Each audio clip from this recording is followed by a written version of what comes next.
Hello बच्चों, आइए इस प्रश्न को देखते हैं। पुष्पासन पर पुष्पीय भागों की स्थिति के आधार पर पुष्पों को अधोजाय, परिजाय व ऊपरी जाय के रूप में वर्णित किया जाता है।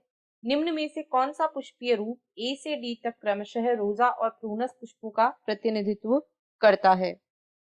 विकल्प ए व बी, विकल्प बी सी व डी, विकल्प सी बी व सी तथा विकल्प डी बी व डी। इस प्रश्न की जो मुख्य अवधारणा है, मुख्य अवधारणा वह है पुष्प वृंत पर विभिन्न पुष्प भागों जैसे कि पुष्प वृंत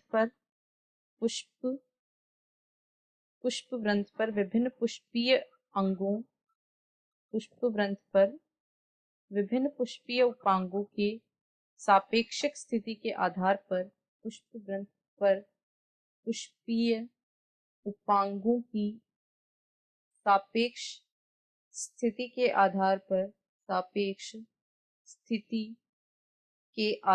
पर पुष्पों के प्रकार।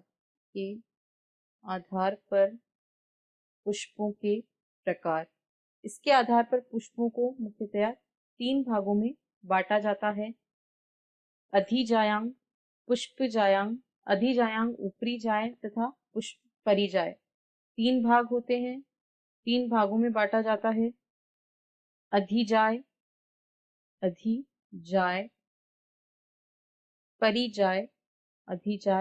परिजाय तथा ऊपरी जाय।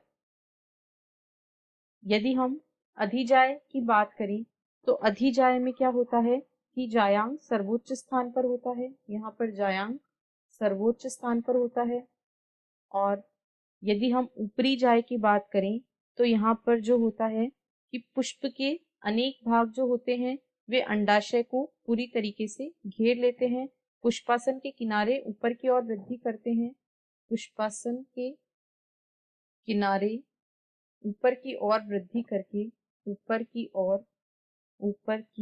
ओर वृद्धि करते हैं और अंडाशय को ढक लेते हैं। अब यदि हम परिजाय की बात करें तो परिजाय में जो अंडाशय होता है, अंडाशय वह मध्य में होता है। अंडाशय मध्य में पाया जाता है और जो अन्य पुष्पीय अंग होते हैं वे पुष्पासन के किनारे पर स्थित होते हैं।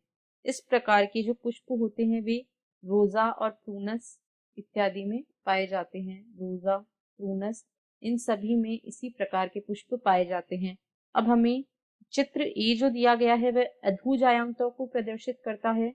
विकल्प चित्र बी व सी यहाँ पर परिजायांगता या परिजाय पुष्पों को प्रदर्शित करते हैं तथा डी यहाँ पर अधोजाय या ऊपरी जायांगता को प्रदर्शित करते हैं।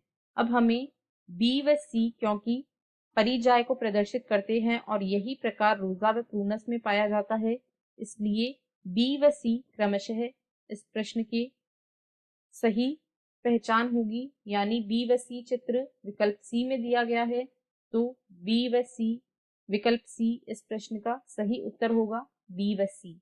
आशा है आपको प्रश्न समझ आया होगा। धन्यवाद।